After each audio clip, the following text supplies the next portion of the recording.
जय श्री राम। आइए आगे सुनते हैं श्री शिव पुराण में।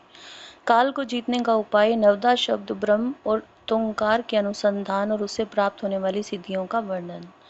देवी पार्वती ने कहा, प्रभु, काल से आकाश का भी नाश होता है।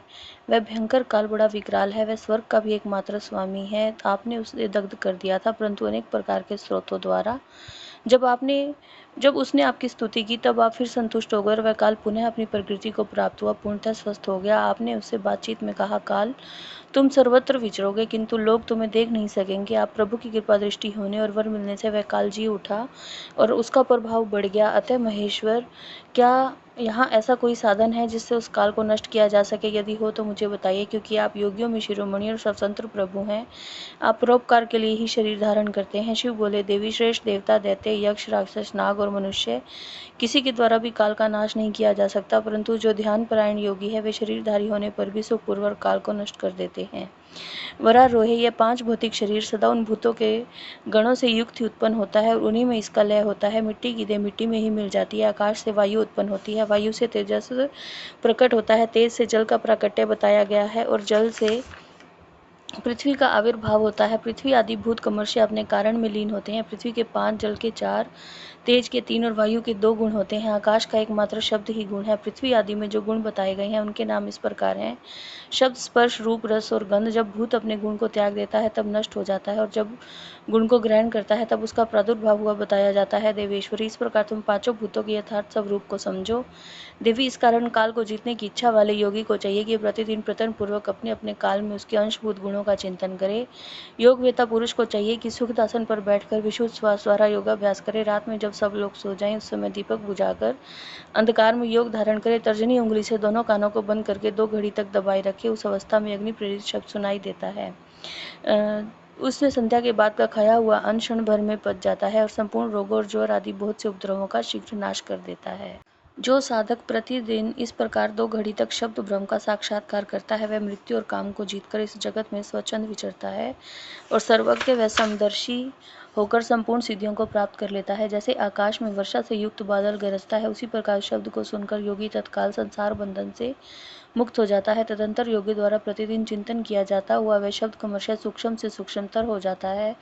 देवी, इस प्रकार मैंने तुम्हें शब्द ब्रह्म के चिंतन का क्रम बताया है। जैसे धान चाहने वाला पुरुष पुआल को छोड़ देता है, उसी तरह मोक्ष की इच्छा वाला योगी सारे बंधनों को त्याग देता है। इस शब्द ब्रह्म को पाकर भी जो दूसरी वस्तु की अभिलाषा करते हैं, वे मुक्के से आकाश को मारते और भूख प्यास की कामना करते हैं। शब्द ब्रह्म ही सुखद मोक्ष का कारण, बाहर भीतर के भेद से रहित, अविनाशी और समस्त उपाधियों से रहित पार ब्रह्म से जानकर मनुष्य मुक्त हो जाते हैं। जो लोग काल पाश से मोहित शब्द ब्रह्म को नहीं जानते, वे पापी और कुबुद्धि मनुष्य मौत के फंदे में फंसे रहते हैं। मनुष्य तभी तक संसार में जन्म लेते हैं जब तक उनके आश्रयभूत परम तत्व की प्राप्ति नहीं होती। परम तत्व का ज्ञान हो जाने पर मनुष्य जन्म मृत्यु के बंधन से मुक्त हो जाता है। निंद्रा और आलस्य साधना का बहुत बड़ा विघ्न है। इस शत्रु को यत्न पूर्वक जीतकर सुखद आसन पर आसीन हो प्रतिदिन शब्द ब्रह्म का अभ्यास करना चाहिए। 100 वर्ष की अवस्था वाला वृद्ध पुरुष आजीवन इसका अभ्यास करे तो उसका शरीर रूपी स्तंभ मृत्यु को जीतने वाला हो जाता है। उसे प्राणवायु की शक्ति को बढ़ाने वाला आरोग्य प्राप्त होता है। वृद्ध पुरुष में भी ब्रह्म के अभ्यास से होने वाले लाभ का विश्वास देखा जाता है। फिर तरुण मनुष्य को इस साधना से पूर्ण लाभ हो जाने के लिए तो कहना ही क्या। यह शब्द ब्रह्म न ओंकार है, न मंत्र, न बीज, न अक्षर है, यह अनाहत नाद है। इसका उच्चारण किए बिना ही चिंतन होता है। शब्द ब्रह्म परम कल्याण में है। प्रिय शुद्ध बुद्धि वाले पुरुष चेतन पूर्वक निरंतर इसका अनुसंधान करते हैं। 9 प्रकार के शब्द बताए गए हैं जिन्हें प्राणवेत्ता पुरुषों ने लक्षित किया है। मैं उन्हें प्रयत्न करके बता रहा हूँ।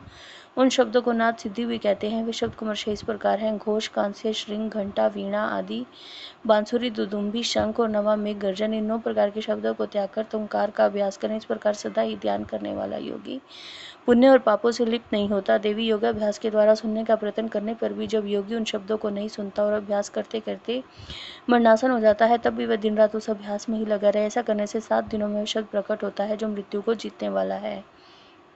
देवी, ये शब्द 9 प्रकार का है, उसका मैं यथार्थ रूप से वर्णन करता हूँ। पहले तो घोषात्मक नाद प्रकट होता है जो आत्म शुद्धि का उत्कृष्ट साधन है। वह उत्तम नाद सब रोगों को हर लेने वाला, मन को वशीभूत करके अपनी ओर खींचने वाला है। दूसरा कांस्य नाद है जो प्राणियों की गति को स्तंभित कर देता है। वह विष भूत और ग्रह आदि सबको बांधता है, इसमें संशय नहीं है। तीसरा शंखनाद है जो विचार से संबंध रखने वाला है, उसका शत्रु के उच्चाटन और मारण में नियोग व प्रयोग करें। चौथा घंटा नाद है जिसका साक्षात परमेश्वर शिव उच्चारण करते हैं, वह नाद संपूर्ण देवताओं को आकृष्ट कर लेता है। फिर भूतल के मनुष्यों की तो बात ही क्या, यक्ष और गंधर्वों की कन्याएं उस नाद से आकृष्ट हो योगी को उसकी इच्छा के अनुसार महासिद्धि प्रदान करती हैं तथा उनकी अन्य कामनाएं भी पूर्ण करती हैं। पांचवा नाद वीणा है जिसे योगी पुरुष ही सदा सुनते हैं। देवी उस वीणा नाद से दूरदर्शन की शक्ति प्राप्त होती है। वंशी नाद का ध्यान करने वाले योगी को संपूर्ण तत्व प्राप्त हो जाता है। दुदुम्बी का चिंतन करने वाला साधक जरा और मृत्यु के कष्ट से छूट जाता है। देवेश्वरी शंखनाद का अनुसंधान होने पर इच्छा अनुसार रूप धारण करने की शक्ति प्राप्त हो जाती है। मेघनाद के चिंतन से योगी को कभी विपत्ति का सामना नहीं करना पड़ता। वरन जो प्रतिदिन एकाग्र से ब्रह्म रूपी ओंकार का ध्यान करता है उसके लिए कुछ भी असाध्य नहीं होता, उसे मनोवांछित सिद्धि प्राप्त हो जाती है। वह सर्वज्ञ सर्वदर्शी इच्छा अनुसार रूपधारी होकर सर्वत्र विचरण करता है, कभी विकारों के वशीभूत नहीं होता। वह साक्षात शिव ही है, इसमें संशय नहीं है। परमेश्वरी, इस प्रकार मैंने तुम्हें समक्ष शब्द ब्रह्म के नवदा स्वरूप का पूर्णतः वर्णन किया है। अब और क्या सुनना चाहती हो? जय श्री राम।